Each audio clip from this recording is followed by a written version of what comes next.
You're listening to Cottontail's podcast, part of the Silicon Valley Black Project, which produced the documentary film A Place at the Table about the Black pioneers of Silicon Valley. A Place at the Table can be viewed for rent on Vimeo.com on demand /A Place at the Table STEM. Through Cottontail's podcast, the Silicon Valley Black Project will continue to recognize the contributions made by African Americans. We will be featuring African American professionals, technologists in the fields of engineering, administration, and entrepreneurial pursuits from the past and present. Today, we are talking with Dr. Bryan Brown, Associate Professor of Science Education and former Associate Dean of the Graduate School of Education at Stanford University. Bryan's research explores the relationship between student identity, discourse, classroom culture, and academic achievement in science education. Bryan is the author of the book Science in the City, Culturally Relevant STEM. In addition to his published works, Dr. Brown brings 5th and 6th graders from inner city schools to the Stanford campus for a week-long science camp where the students get excited about biology, physics, chemistry, and engineering, and learn from teachers of color who provide critical role models in their fields. Welcome, Bryan Brown. I do interviews and some media and lots of talks, but never people who know me. So this is, well, I'll put it this way. My wife used to say, man, I meet a lot of people who say, man, you were a kid, you used to break a lot of stuff. You got in a whole lot of trouble. Everybody had a story to tell. So she says, you clearly were a community project. So you know that the most. So. Well, you know what? You were a godsend to me, Bryan, because your mom had it in for my 2 little boys. Oh, they were the worst boys on the planet, you know. And I'd say, Barbara, they're just boys. They're they can't help it. No, they tear. Every time we come over, Janelle leaves there looking like someone beat her up. I'm like, they're boys, okay. And then about maybe 3 years after you were born, maybe about 40, she says, Kathy, I owe you an apology. So thank you, Bryan. Thanks a lot. Anyway, so now tell me, what is your title there at Stanford University? So right now I'm an associate professor and former associate dean of the Graduate School of Education. I am an associate professor of science education, so that is my official title. So what do you do as the associate professor of science education? You're an educator, or are you a department head? What are we doing? I'm definitely not a department head. I was an associate dean, which meant I was responsible for curriculum and missions for the School of Education. But that is, I was able to walk away from that. And so my actual job is to train science teachers, to train scientists to better communicate science. And then the bulk of my job, the primary job, is I'm a researcher, and I study ways to improve how people learn science. We work on improving the technology that we use to teach. And so how can we use technology as a way to really master learning for people? So we study ways to make sure that science is taught better and learned better through multiple media. In the process of doing that, are you mindful of the fact that there may be minority students in there and they may have a whole different approach to learning? Is that part of your process as well? Are you designing programs that would make that easier for a person like me, a little country kid walking into your first class? Going to San Francisco State for the first time and taking my first psychology class, and the word hypothesis came up, and I went, what's a hypothesis? Well, the quick answer is absolutely. I mean, that's at the heart of what we do. Mm-hmm. There is a critical error that people make, which is to assume there's something inherently different about people from different cultural backgrounds, so they need to be taught differently. And so that's not the issue at all. The issue is that we never teach content, we teach people. What I mean by that is that we need to understand who the people are so we can teach them in the best way and teach them in the most appropriate way, most efficient way. And part of what is the problem is that we really have a cultural ethos around science that is, it's only for the most intellectually elite. And if you can't learn it, it's just because you're not smart. And so part of what happens is we get to hide horrible instruction behind this false culture of intellectual elitism, right? And so part of what we make sure we do is get to the essence of how learning works. And so part of it is exactly what you said.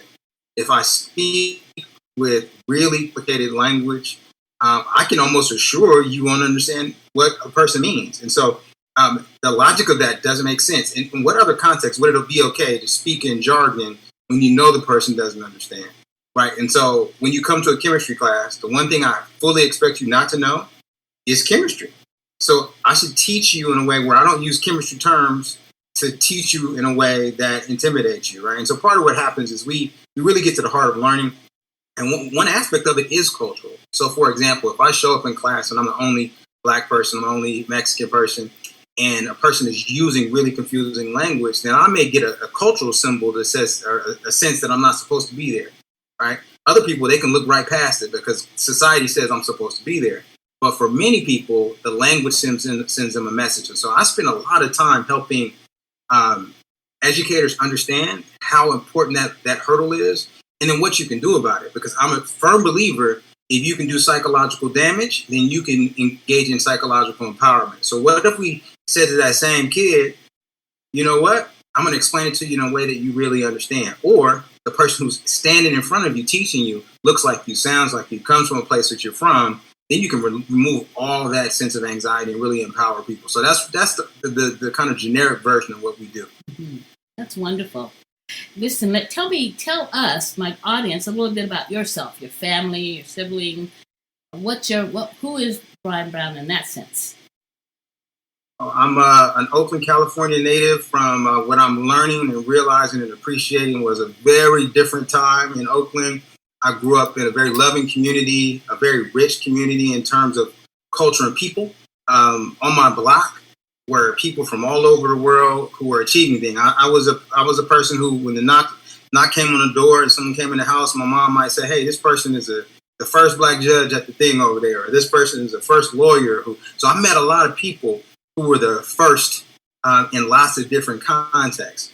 And I think another peculiar thing is that I didn't know that this cultural excellence I was experiencing was different. Right? I just thought it was what it was. But at the same time, I grew up in Oakland in the 80s and early 90s, where my friends were drug dealers and my friends were getting shot, and I was around violence, but I was in a safe bubble. So I was kind of right in between the best and the worst of Black life, in a very loving and supportive environment. And I just had an opportunity to see, I think, that the contrast between worlds. And I think that really gave me in some ways some survivor remorse, in that I knew what it could be and had a great deal of appreciation for the things that were afforded me, and wanted to give other people a similar opportunity. And so I got into education as a high school science teacher, just trying to really let kids tap into their potential in the same way that I was able to do, because I had lots of opportunities and lots of people pouring into me.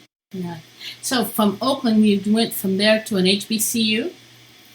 What was that? I decided to go to Hampton University in Hampton, Virginia, and it was a beautiful experience.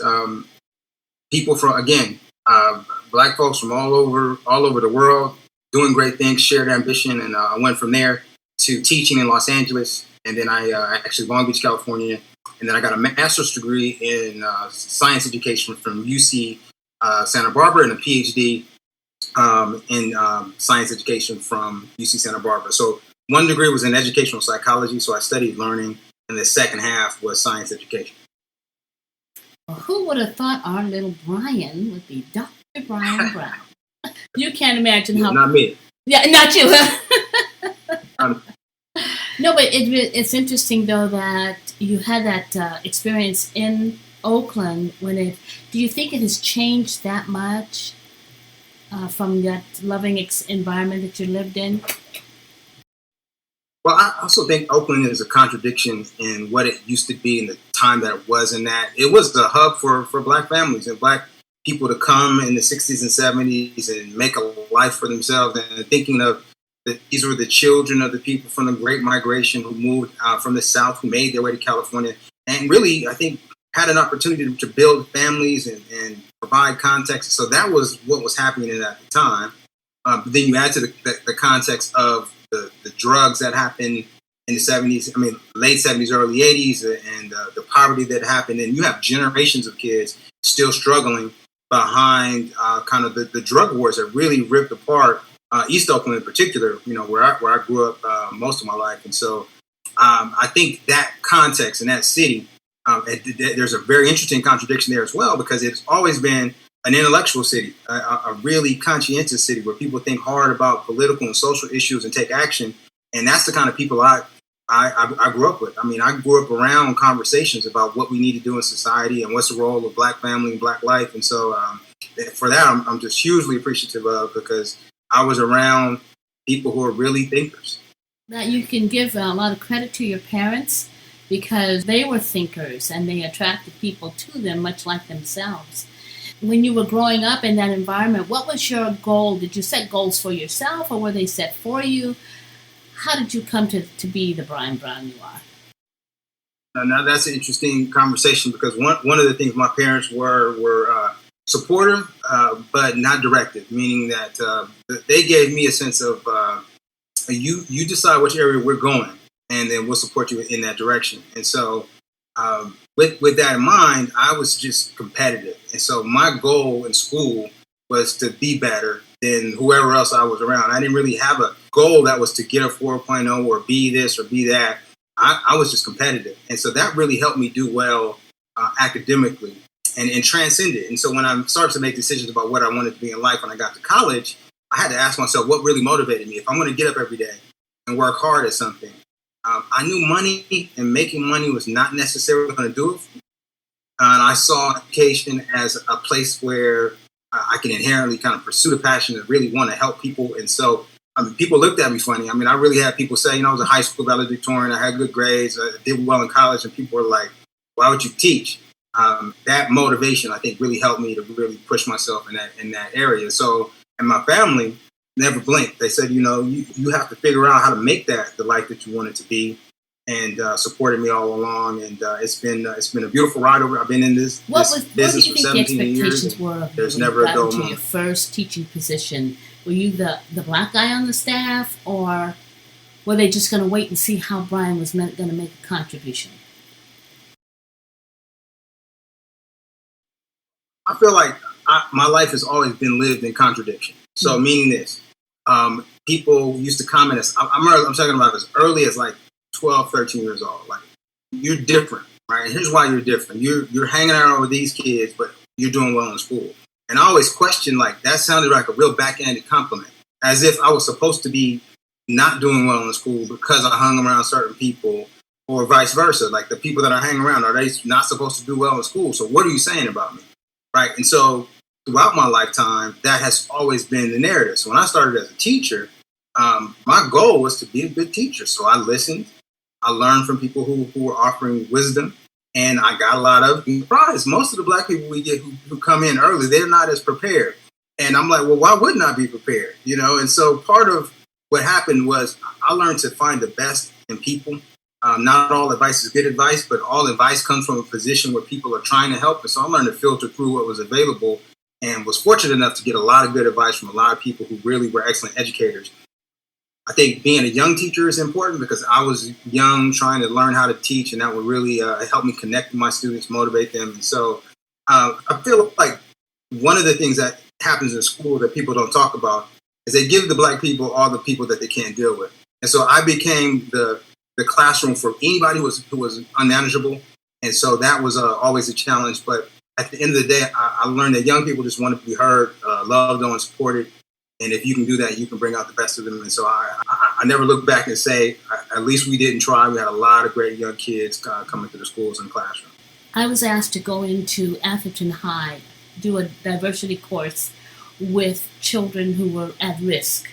And it was a 4-week process. I'd come every Tuesday, and we'd have a 1-hour session. And the first day I was there, those kids behaved the way they had been allowed to behave. Okay, they're throwing paper, they're passing notes, they're talking to one another. And about 20 minutes into the session, I stopped, folded my hands, and watched them. And finally, they realized that there wasn't a person talking in front. They turned around, they looked like, what's going on here? And I said to them, guys, I got my education. So this is not any benefit to me to stand here and be treated with disrespect. You, on the other hand, are just beginning your education, but you're not going to get it behaving the way you behave. So listen, I'm going to go home. I'm done with you today. If you want me to come back, you talk to your teachers. And when I come back, I want you to respect me.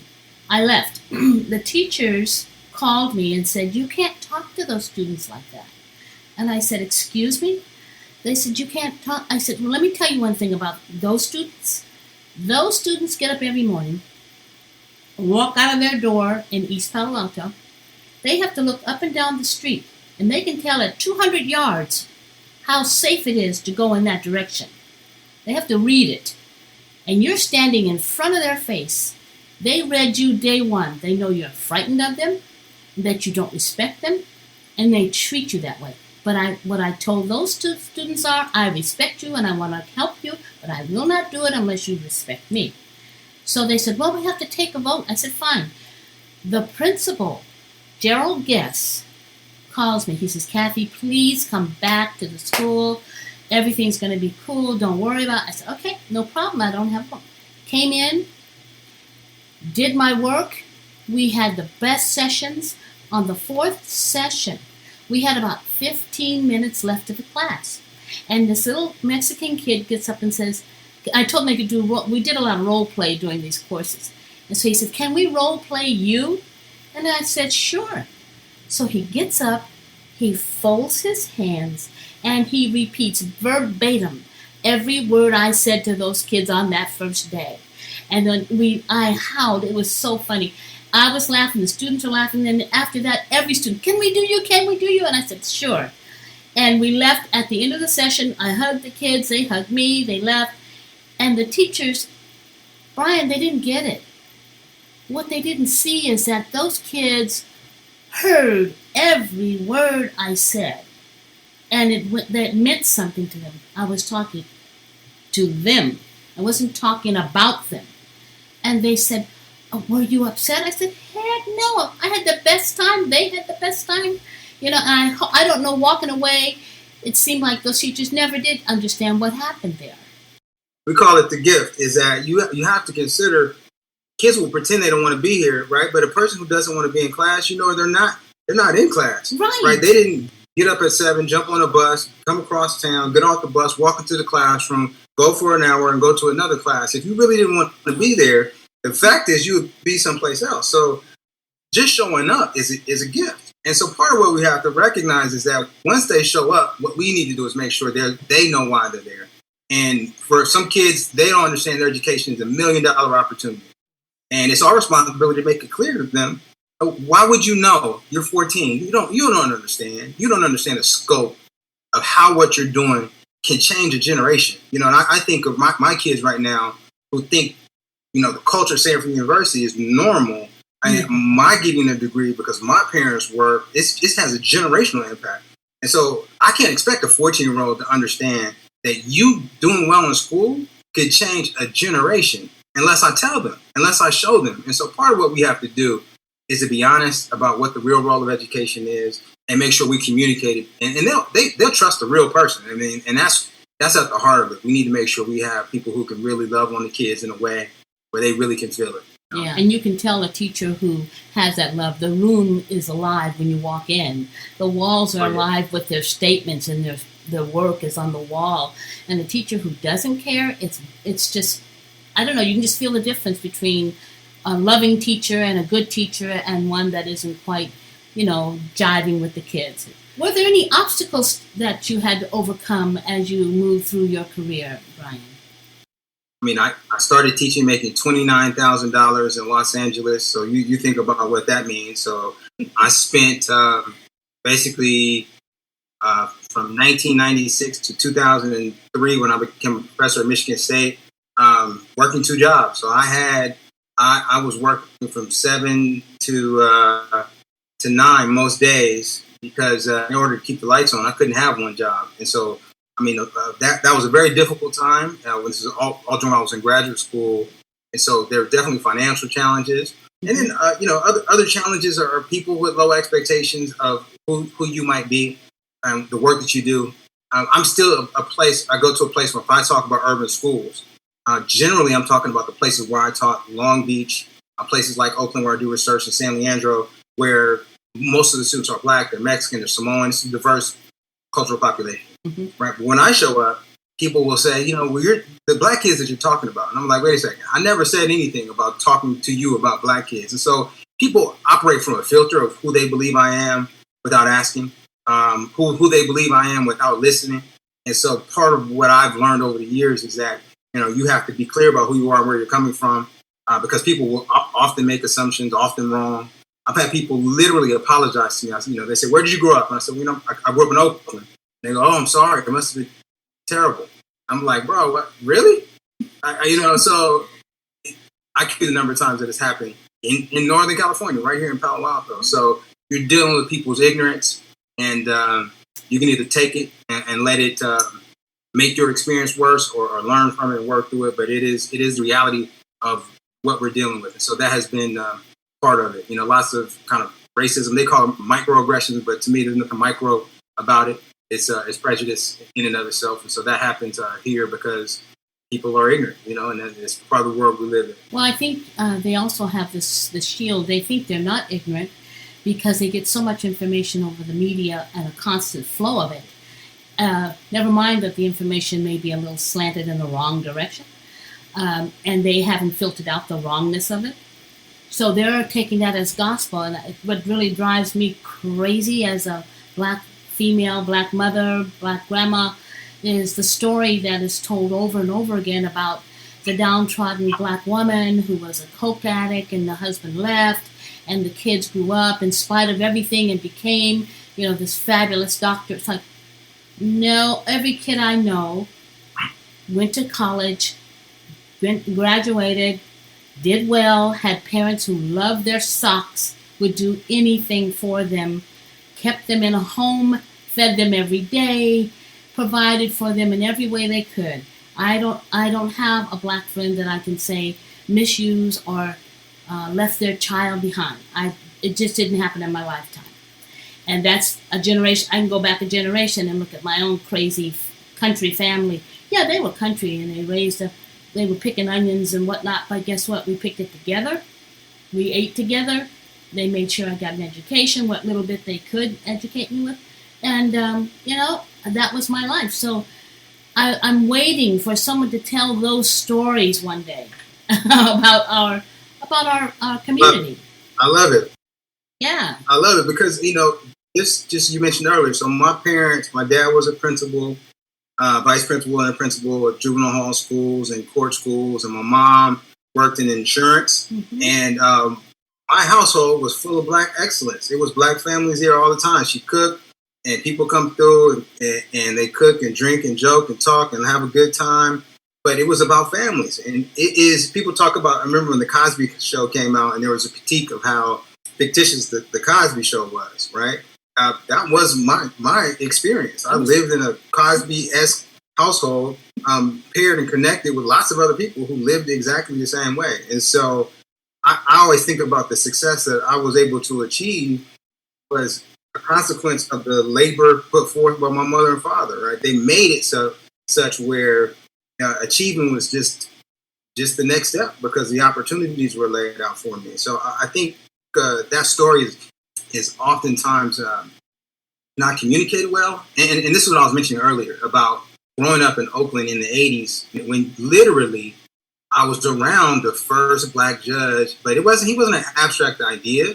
He was my mom's friend who was at the house drinking and playing spades. I was around professors who were, I'm sorry, not spades. They were playing bid whist, listening to Frankie Beverly and Mays, cracking jokes. Right? Hello. Engineers, doctors, lawyers, everybody you can think of, this was family.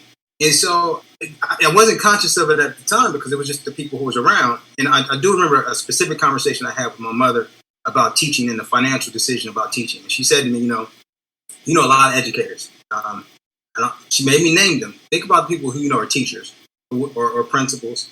and you tell me how they're living right now, right? And we went through and we talked about each of those people. And what I realized is, happy people doing really important things, but not a single person who I thought was impoverished, who looked like they were poor, you know what I mean? And so that really was helpful for me to think about career-wise, if I can make a decision about passion, or do I need to make a financial decision about where I wanted to be, because I was able to see it. And I understand that's a privilege. I didn't know that the people she knew were, I didn't know this at the time, but they were principals and vice superintendents, and so they were high in educational infrastructure, which made sense to me now. But that vision of being able to be what you can see is a byproduct of people breaking through the opportunities that were burst open in the 70s and 80s. And then quite honestly, what people try to work against. Oh, yeah. Right? They saw this black success and said, hold on, we need to do something differently. You lived on the East Coast while going to school, I think we're seeing a lot of that you were raised on the West Coast. Did you see a difference in the culture on either coast?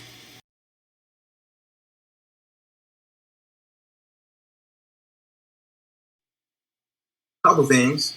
There was some generational wealth when I got to Hampton University that I had never encountered before, where grandma went to Hampton, great-grandmother went to Hampton, and grandma was a lawyer, and great-grandpa had a job, and so I hadn't seen that.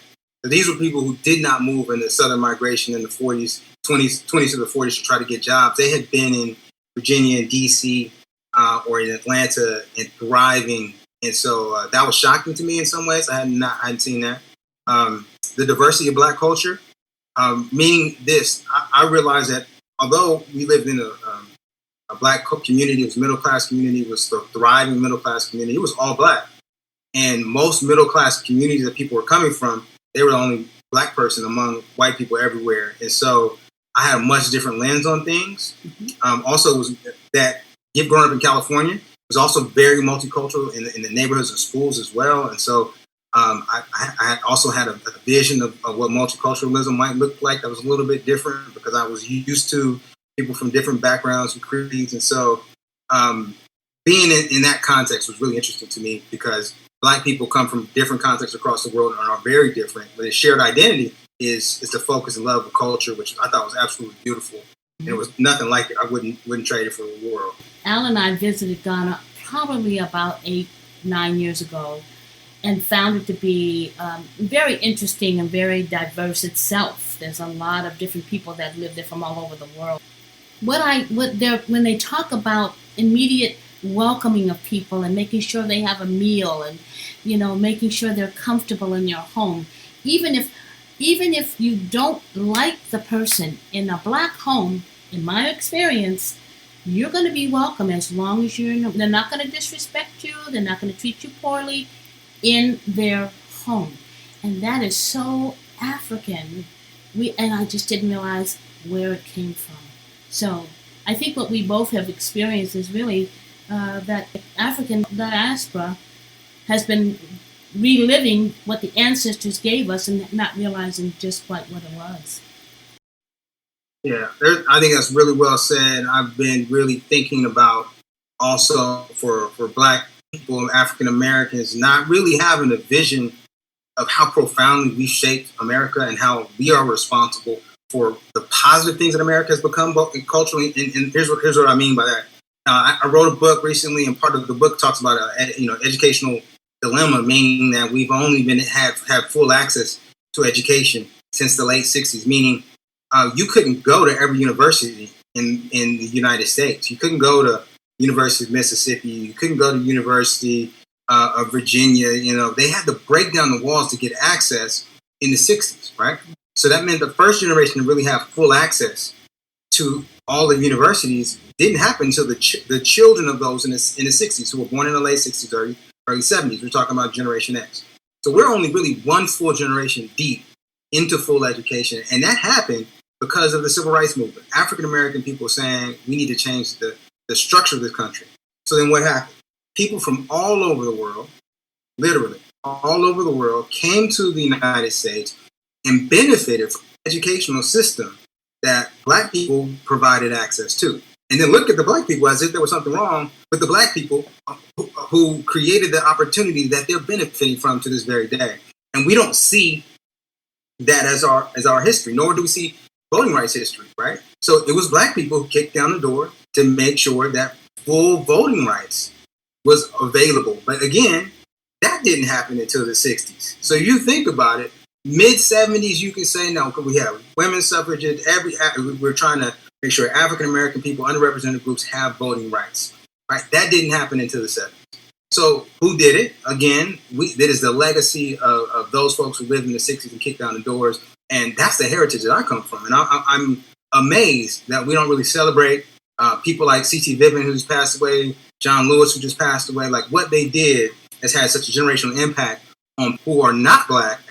And I'm not sure they even recognize in the way that they should just exactly what our ancestors were able to pull off. You know, I think the only way we can do that, Bryan, is to change our history books and start including those, not only just Black people, but the white people who stood beside them. This is a country that was shared by everyone. Let me ask you a question.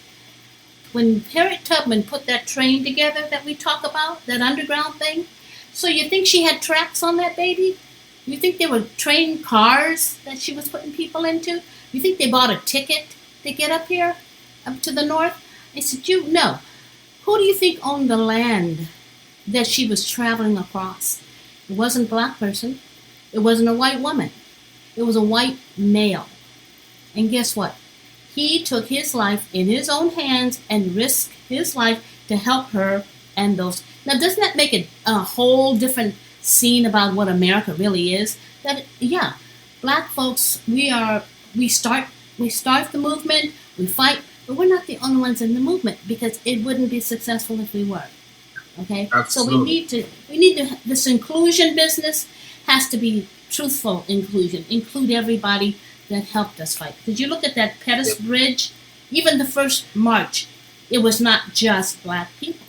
Now, we struck the match. Second one, they had to send for some reinforcements, and then we saw you guys get your head whooped in. Maybe next time exactly. we're gonna help you out. But I think if they just told everyone's history, that there are people of all colors and races, and I don't believe in it. So ethnicities and cultures that have been fighting for this right, and we have opened the doors for every one of them. Made especially white women, they have benefited so much from this, Absolutely.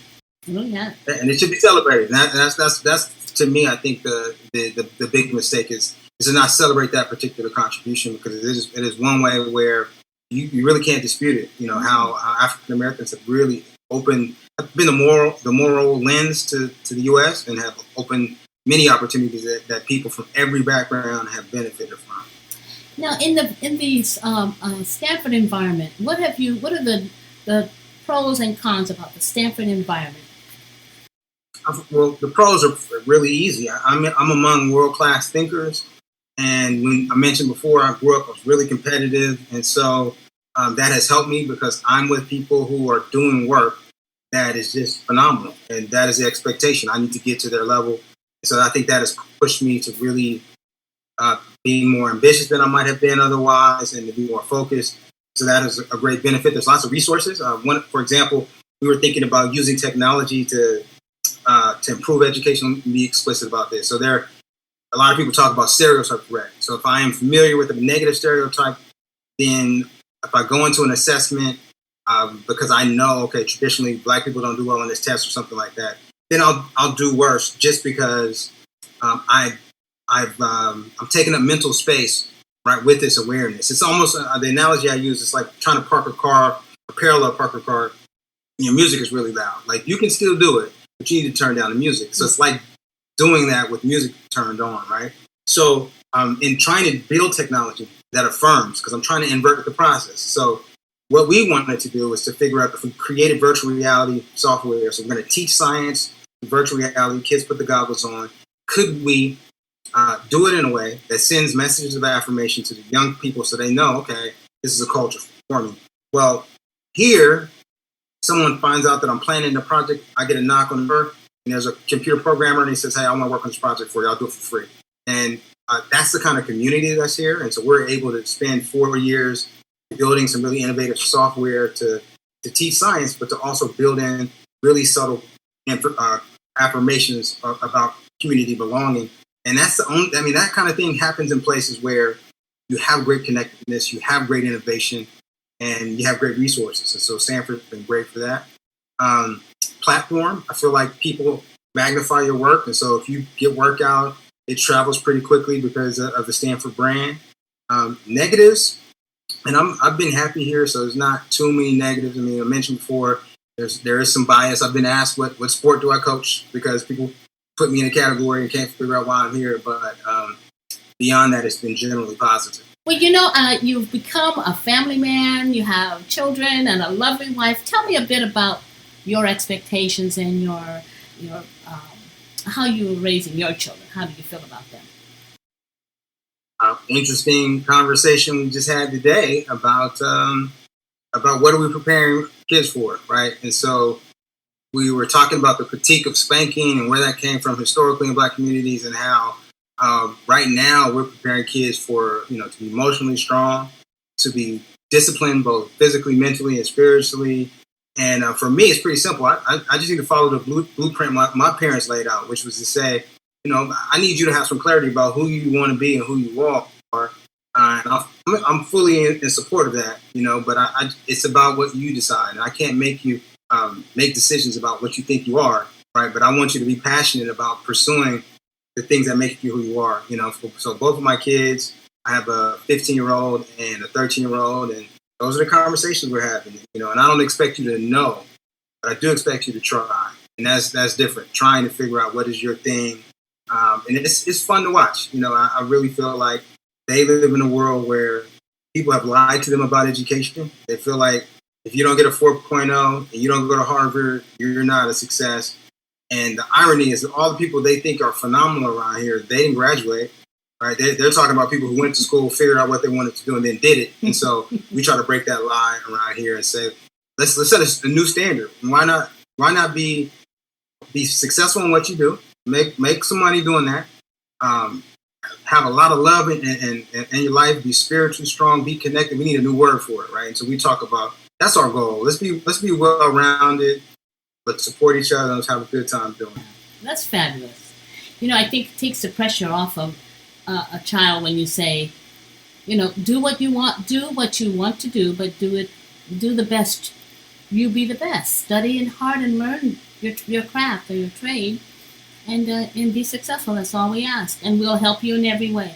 And I would argue, wouldn't that be the goal? Because I'm definitely spoiled. I've made no qualms about it. If spoiled is a criterion, then that happened to me for sure, right?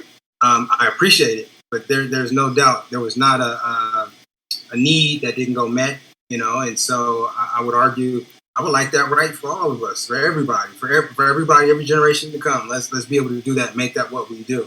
So I hear him. I really do. But we once again, we're back to the media. The media tells us that all Black people somehow let their kids down. And I'm saying, in my generation, with all the friends I had, including your parents, our intent was never to let you down, never have you feel you couldn't accomplish anything in life. And is that not, that's not Black? No, it just has nothing to do with race. It has to do with, we had the means to do that.